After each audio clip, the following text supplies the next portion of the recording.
국민의힘 비례대표 국회의원 초선 서정숙 의원입니다. 공정과 상식을 바라는 국민들과 우리 당을 나라 사랑하는 마음으로 눈이 오나 비가 오나 한결같은 마음으로 후원하시고 지키시는 애국 당원님들께 용인병 당협위원장 선정 과정의 심각한 문제점을 그간의 감사한 마음과 함께 보고드립니다. 꼭 경청해 주시길 바랍니다. 저는 30대 후반에 부모님의 나라 사랑 가정 교육에 영향을 받아 시간이 갈수록 대통령과 국회의원을 잘 선출하는 일이 국민으로서 유권자로서 아주 중요하다 생각하며 35년간 꾸준하게 보수당의 당직을 갖고 봉사하고 공부했습니다. 30년 전부터는 주요 당직을 맡아 8번의 대선과 총선을 내일처럼 조직적, 재정적, 정책적으로 지원하며 여기까지 왔습니다. 차떼기당, 천막당사, 셋집살이 당사를 거쳐 이제서 겨우 중앙당사를 다시 마련하여 애국 국민들과 당원들의 노력으로 기본 안정을 찾았습니다. 저의 21대 국회 의정활동의 주요 목표는 초심을 잃지 않고 민생을 챙기고 적극 소통하는 의정활동으로 정권을 되찾고 지방정부도 되찾는 것이었기에 여타 국회의원 2몫은 하겠다는 사적생의 각오로 최선을 다했습니다. 그 결과는 성공이었지만 소수 여당의 현실은 여전합니다. 다행히 건강도 신체 나이 50대 못지않았고 보건의료 전문직과 여성계 활동, 종교계 활동, NGO 활동 등을 통해 수십 년간 다져온 분야별 애국 국민들과의 왕성한 네트워킹으로 크게 기여할 수 있었습니다. 그러한 네트워킹에 많은 요청을 받고 부족하지만 재선 의원이 되어 저의 전인 건강한 대한민국을 향한 입법과 정책 활동을 통해 자유 대한민국을 건국 75년 역사답게 제2의 건국을 하는 절절한 심정으로 제가 수지구 풍덕촌으로 20여 년 전에 이사와서 살고 있는 용인병 지역에서 지난 1월 20일 예비후보 등록을 했습니다. 지난해 12월까지는 지역 활동보다는 엄중한 의정활동의 여러 주요 역할, 보건복지위원회, 원내 부대표, 인구위기 특위 등에 충실하고 제대로 하는 것이 우리 당의 캐치프레이즈인 민생 우선의 진정한 실천이라 생각했습니다.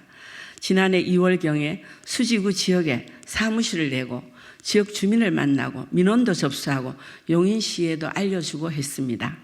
올 1월 22일에는 예비후보 등록하고 새벽부터 밤까지 신발이 닳도록 목청이 쉬도록 다니고 대민 접촉하고 좌파가 아니면 저를 만나면 거의 다 기뻐하고 격려하는 지역 구민들과 친밀해지는 가속도를 내고 있는 현실입니다. 그런데 이게 무슨 일입니까? 직능 대표성의 비례가 죄입니까? 여성이 죄입니까? 아주 높은 분과의 직접 인연이 없음이 죄입니까?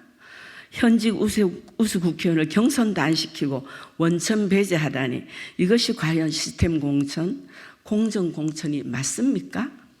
저희 당에 오신 지 얼마 안 되지만 불철주야 수고하시고 국민의 기대를 모으고 있는 한동훈 비대위원장님, 용인병의 특정인 공천을 위한 지난 1년 반간의 흑역사를 알고 계십니까? 이제 비대위원장님과 공관위원장님, 공정을 바라는 국민들께 그간의 흑역사를 소상히 알리겠습니다. 수지구 용인병 지역은 2022년 6월 20대와 21대에서 2번이나 공천받고도 총선에서 떨어진 현 이상일 용인시장이 윤석열 대통령의 3월 대선 승리 후광으로 당선되어 애국 국민들과 당원들의 피나는 노력으로 시장으로 진출하였고 7월부터는 지역위원장이 공석이었는데 무슨 이유였는지 1년간 공석으로 방치하다가 총선을 반년 정도 남겨놓은 시점에 무슨 연유인지 2023년 8월에서야 지역위원장을 당 조직 강화 특위에서 결정했습니다. 이때 고속 후보가 7명의 응모자 중 결정되었습니다. 돌이켜 생각하면 고속 후보는 22년 7월부터 비공식 당협위원장 역할을 행사하는 특권을 누리고 호남 동양인 용인시장의 후원 혜택을 받으며 용인시 각종 단체장, 누가 봐도 총선용 단기 단체장을 맡는 등 참 기가 막히고 허탈했습니다. 그런데 놀라운 것은 조강특위 심사가 열리는 기간임에도 고속 후보만 지정하여 단독으로 여론조사를 한다는 당원과 주민들의 의혹 제기성 항의 전화가 저와 다른 후보에게도 제보되었습니다. 이것은 삼척 동자가 봐도 고속으로 결정하기 위한 은밀한 홍보 전화라고 생각되어 몇몇 응모자들과 당원들, 특히 제가 가입시킨 책임 당원들께서 왜 우리 당의 못된 짓거리가 시작되었구나 하며 총선이 더 다가오기 전에 국민께 널리 알려서 빨리 시정 토론해야 한다며 기자회견을 함께 하자고 했습니다. 그러나 저는 먼저 당에 이것을 알리고 자초지종을 들어본 후 선배 의원들과 상의한 후 행동하자며 그렇게 했습니다. 그 당시 사무총장이다 현 인재영입위원장인 이철규 의원께 강력 항의했더니 여러 사정이 있다며 당원들과 다른 후보들을 진정시켜 달라 해서 또 한 번 선당 후사의 마음으로 양보했습니다. 그러나 지난 1년 반 동안 집권 여당의 용인병 당협 조직은 무슨 이유였는지 당협위원장 없이 거의 1년을 호송하고 이상희 시장이 공천한 지방의원들은 이 시장의 강력한 부탁으로 용인 지역 유일한 현직 의원은 저와는 교류도 차단된 채 불공평과 특권 난무, 즉 입시로 말하자면 공천 특권 카르텔이 작동되고 있었습니다. 그러함에도 억울하고 불공정한 처사로 인한 아픔을 뒤로하고 수고하심에 비해 지지율 답보 상태인 윤 대통령님과 지난해 5월부터 원내대표로 모시고 있는 윤 원내대표님, 지난 연말에 취임했으면 한동훈 비대위원장님 노고를 상기하며 참고 또 참았습니다. 이제는 모두에게 이 부당하고 불공정한 공당의 지역구 문제에 대해서 알려야만 하는 사태가 벌어졌습니다. 공관위원님들께서는 서류만 보시고 면접이 이래야 각자 1분으로 요식행위이고 시스템 공천 또한 여론조사, 당 기여도, 후보 도덕성, 의정활동 또는 당협위원장 활동, 면접으로 구성되는데 지독한 용인변 지역의 1년 반에 걸친 불공정 환경으로 집권 여당 현직 의원임에도 수지 구민들이 환영하는 문구 현수막을 적절한 개수로 달기만 해도 스피디하게 용인시 수지구청이 떼버리고 고석당협위원장은 지난해 8월 이후 2주간씩 수십 개를 다는 특혜를 몇 달 동안 누렸습니다. 당헌 명부와 여타 자료도 비공식적으로 선점했겠지요.